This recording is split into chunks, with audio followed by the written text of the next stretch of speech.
Hey guys, so it's been over 3 weeks since I last shared the good news that I had saved over £10,000 in my emergency fund.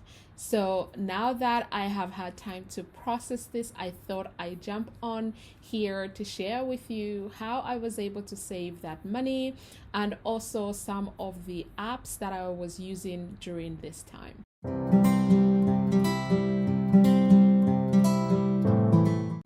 Hey guys, welcome to Budget with the July Dreamer. My name is Miranda, and on this channel I share all things personal finance, specifically sharing tips on how to save, how to invest, as well as how to budget. If these topics interest you, then please hit that like button, subscribe if you haven't already, and let's get into today's video.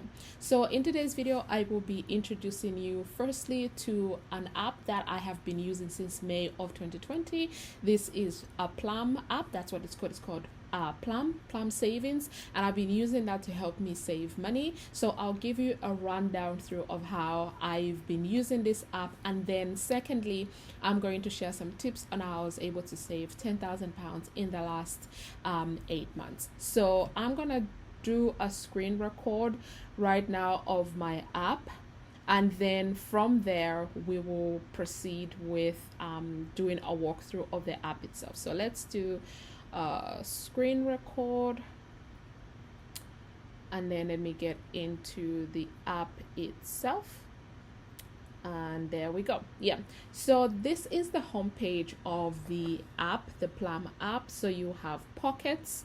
So pockets are your savings pots that you yourself create. You've got an option to deposit, an option to withdraw money, and then you can create whatever types of pots that you want. So right now I have the primary pot. This is the pot that comes with the app, whether you create one or not, it always comes with one. And then the second one is the one that I personally created. So you can create as many pots as you require. So if we look at the stats of my use of this app, I have deposited since May of 2020. I've deposited 1,485 and 71 pence.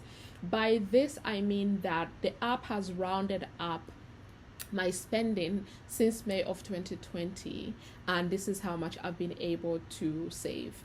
And today is the 1st of November, so obviously there's nothing that has been saved for this month, and my awesomeness is 10 for 10 because I use everything in this app. So if you want to create a pot for whatever you want to create, so you just click on create pot. So you can create for a rainy day fund, special event, treating yourself, whatever you want. So they have some pots that are popular with plumesters, that's what they call them, or you can create your own from scratch. You can give it a name, a color, or what have you. Then if we go back onto the main page, I use the Plum app to invest in general investments account as well. So this is what you see here, and again I have been investing since August of 2020. So, and I have 3 funds at the moment, and this is what I normally give you an update when I provide updates on my general investment accounts. So yeah, but we won't be touching too much of that today. Then the app on the homepage has got the brain.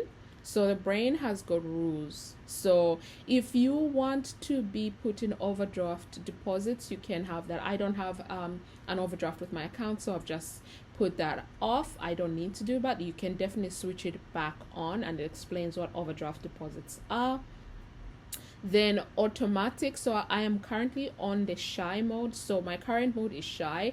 I'm expecting to save less than 50% because I did have other goals that were helping me save money, so I wasn't using this to its full purpose. So this is why my mood is shy. But you can have the beast mode where you're saving 75%, ambitious 50%, and all of that. So at the moment I'm going with shy.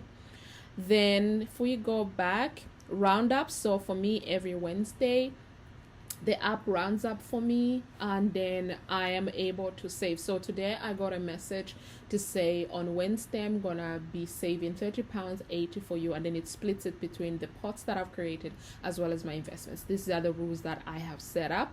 And yeah, there's also another, you can take your roundups further to say whenever it is 00, it will round up to the whole pound. So if it's £5, it will put £1 away, kind of situation. But I don't don't have that on. Rainy days, again, whenever it rains, I have a bit of money saved, which I don't know if it's a good thing or a bad thing because it rains every single day in England. So, there is that. Then I'm also part of the 52-week challenge, which you can start whenever. I started in the middle of the year, stopped, started again, and I've been able to save quite a bit of money. So it's quite a good challenge actually. I do this manually as well, but this is pretty dandy. So yeah, so you got all of those rules that you can set up. Then the splitter at the bottom, it shows you like the percentages that I have chosen to send towards the various spots. So for my primary report, I'm putting 25%. Buy credit card, I'm putting 30%. American Dream, European Essentials, and Tech Giant. So these are my investments. I'm putting 15% for each of these. So the brain really helps you to configure the rules for saving money. And this was very handy for me when I was saving money. And I'm still saving money using the same app. Money Maximizer, this is something that I have not actually tapped into. I've not had a moment to really dig deep into it, but it's not something I'm looking to use right now. So this is why I'm not using it at the moment. Then you can link as many accounts as you want. I've linked 2, and at the moment I've just hidden the balances in each of these accounts, but if you click on them it will tell you the balance. So I've linked my main bank account, which is where my everyday spending comes from, and then my Monzo, because that's where I spend for variable spending every single day. Then upcoming regulars, so it shows you what are your regulars. So for me, I know my mortgage, my credit reports, Microsoft, all of these are my regulars that I know come out every single month. So it's just good to keep a tab on that to see what is definitely coming out. Latest transactions, it shows me all of my transaction in which account, where it happened, or what have you. And because today is the 1st of the month, all of my direct debits for all of my bills have come out. So this is why there's a lot of transactions today. Then at the bottom, you've got bills and offers. So if you're looking for ways to save money, Plum is pretty good at suggesting, if so some subscriptions that you wanted to change, there's some options. It gives you that. So personal loans, credit cards and all of that jazz. It shows you some of the offers for energy, credit cards, car insurance, and all of that jazz. If you wanted to use it, it is available. Cashback is something also that is available. I haven't really utilized this much because I'm always using Top Cashback, but it is something to consider as well.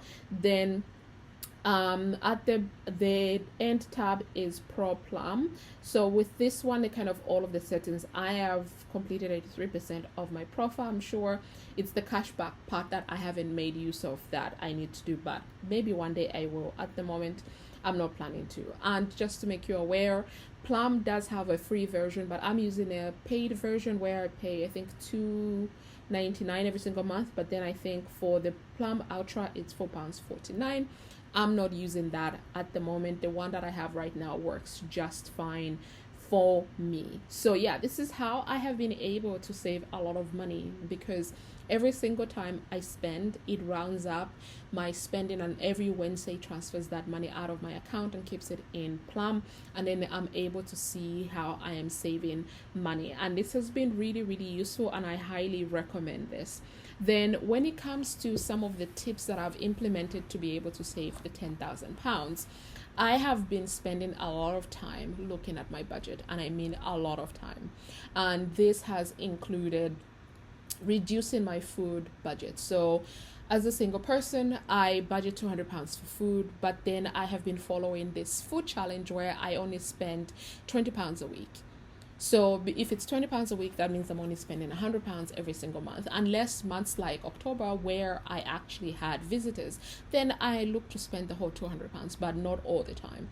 So I've been doing that. Then there has been things like, instead of going shopping, I've just put the whole money into my savings, and I have looked at my needs and realized actually there are certain things I don't need to buy now. I can wait. And most things I've been using Top Cashback, as I mentioned, because I've been looking at getting deals back for that, which has been really incredible.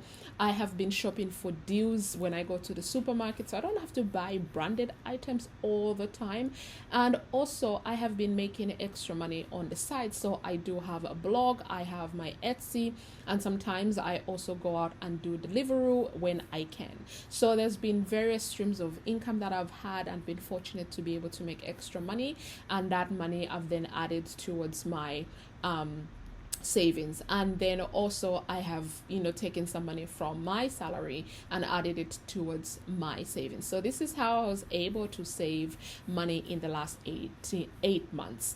And also in the last 8 months, I've had 2 occasions where I've had emergencies and I've had to dip into my emergency fund. So if we think about it, in actuality, I had put 13,800, but actually, because I had to take out 1,800 each time, is it 13,800 or 13,600 or thereabouts?